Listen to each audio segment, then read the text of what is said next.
છે, પરંતુ જેમણે રાજ્યમાં પૂર જેવા વરસાદની પરિસ્થિતિનો સામનો કર્યો તેઓ હજુ પણ વરસાદ ફરી ધોધમાર વરસાદ આવશે તે વિચારીને ધ્રુજી જાય છે। ખાસ તો સુરતમાં દર વર્ષે કેમ આવે છે ખાડી પૂર?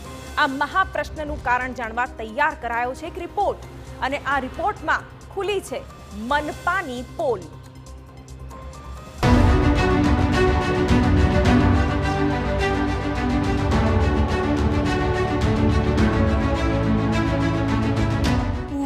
परेशानी અને પારાવાર હાલાકી।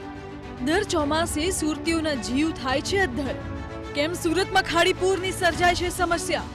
દર ચોમાસે ખાડી કિનારે રહેતા લોકોના શ્વાસ અદ્ધર કરનારા ખાડી પૂર પર તૈયાર થયો છે રિપોર્ટ। સુરતના જાણીતા આર્કિટેક્ટ અને એડવોકેટે ખાડી પૂર કેમ આવે છે તે વિશે વિસ્તૃત રિપોર્ટ તૈયાર કર્યો છે। કોના વાંકે, કોના પાપે, કોના ભોગે આ શીર્ષક હેઠળ તૈયાર થયેલા રિપોર્ટમાં કેટલીક ચોંકાવનારી વિગતો રજૂ કરવામાં આવી છે, અને આ વિગતો મનપાના વિકાસના દાવાની પોલ ખોલનારી છે। રિપોર્ટમાં રજૂ કરાયેલા કારણો પર નજર કરીએ તો કાર્પેટિંગના નામે રસ્તાની ઊંચાઈ વધતા પાણીનો નિકાલ અટક્યો છે। સોસાયટીની કમ્પાઉન્ડ વોલ પાણીના વહેણને અવરોધે છે। કોન્ક્રીટ, સિમેન્ટ બ્લોકના કારણે પાણી જમીનમાં નથી ઉતરતું। ખાડીઓ પૂરીને રસ્તા બનાવાયા અને બાંધકામ કરવામાં આવ્યા। ખાડીઓને પૂરીને સાંકડી કરી દેવામાં આવી છે। શહેરના વિકાસ નકશામાં અનેક વખત ફેરફાર કરવામાં આવ્યા। આડેધડ બાંધકામથી ખાડીઓના પાણી વહન ક્ષમતામાં ઘટાડો થયો। રિપોર્ટમાં સૂચન કરાયું છે કે જો ખાડી પૂરને અટકાવવું હોય તો સરકારે મક્કમ ઈચ્છાશક્તિ દર્શાવવી પડશે। જો સરકાર એવું નક્કી કરે કે અમારે આ સમસ્યાનો ઉકેલ લાવવો છે તો સરકાર એ તમામ વસ્તુ કરી શકે છે। જે એન્ક્રોચમેન્ટ થયા છે, જે સ્થળે આજે બિલ્ડિંગો બન્યા છે એને પ્રોપર રીતે કમ્પેન્સિએટ કરીને એ જળ સ્ત્રોતોને ફરી પાછા ખુલ્લા કરી શકે છે।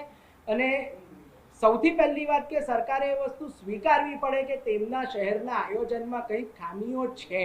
આપણા બધા જે વિભાગો પર્યાવરણને અવગણીને જે બધો વિકાસ કરે છે અને એનો ભોગ સામાન્ય નાગરિક બને છે, એની સામે પર્યાવરણ વિશે થોડીક ચિંતા કરવામાં આવે, પર્યાવરણને ધ્યાનમાં લઈને વિકાસ થાય એના માટે એસએમસી છે, શહેરી વિકાસ વિભાગ છે, નર્મદા વિભાગ છે, આવા બધા વિભાગોને અમે રજૂઆતો કરવાના છે। જો કે મનપાના શાસકો રિપોર્ટની અવગણના કરી રહ્યા હોય તેવું લાગી રહ્યું છે। મ્યુનિસિપલ કમિશનર શાલિની અગ્રવાલનો દાવો છે કે પૂર નિયંત્રણ માટે તેઓ અદ્યતન ટેકનોલોજીનો સહારો લઈ રહ્યા છે અને આગામી દિવસોમાં ખાડી પૂર ભૂતકાળ બનશે।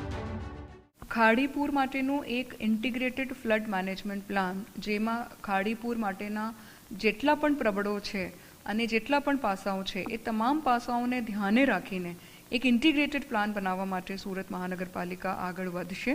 અને આ જો પ્રપોઝલને સ્થાયી સમિતિ અને સામાન્ય સભામાંથી મંજૂરી મળ્યા પછી ગુજરાત સરકારશ્રી અને ભારત સરકારશ્રીની મંજૂરી મળ્યાથી આ બાબતમાં આગળની કાર્યવાહી કરવામાં આવશે।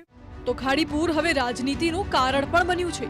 રિપોર્ટ અને ત્યારબાદ શાસકોના દાવાને મનપાના વિપક્ષે ફગાવ્યો છે અને પ્રી મોન્સૂન પ્લાનિંગના નામે તંત્ર કરોડોનો ભ્રષ્ટાચાર કરતું હોવાનો આરોપ લગાવ્યો છે। ખાડીની ડીસેલ્ટિંગ થવી જોઈએ, કેમ ડીસેલ્ટિંગ થતું નથી? ખાડીની સફાઈ થવી જોઈએ, કેમ સફાઈ નથી થતી? અને સાથે સાથે ખાડીની બંને કાંઠાની બાજુમાં થોડીક અંતરની જગ્યા રાખવી પડતી હોય છે, છતાં પણ દર વર્ષે તમે સર્વે કરો તો ખબર પડે કે કેટલું બધું બાંધકામ થઈ ગયું છે। તો આ બાંધકામ કોની રહેમ નજર હેઠળ થાય છે? ચાલુ વર્ષે આવેલા ખાડી પૂરે સુરતની કમર તોડી નાખી, અનેક લોકોને ઘરબાર વગરના કરી નાખ્યા। ત્યારે આશા રાખીએ કે તંત્ર ખાડી પૂર મુદ્દે ગંભીરતાથી વિચારે અને શહેરીજનોને પૂરના પ્રકોપમાંથી છુટકારો અપાવે। બળદેવ સુથાર, બ્યુરો રિપોર્ટ, TV9।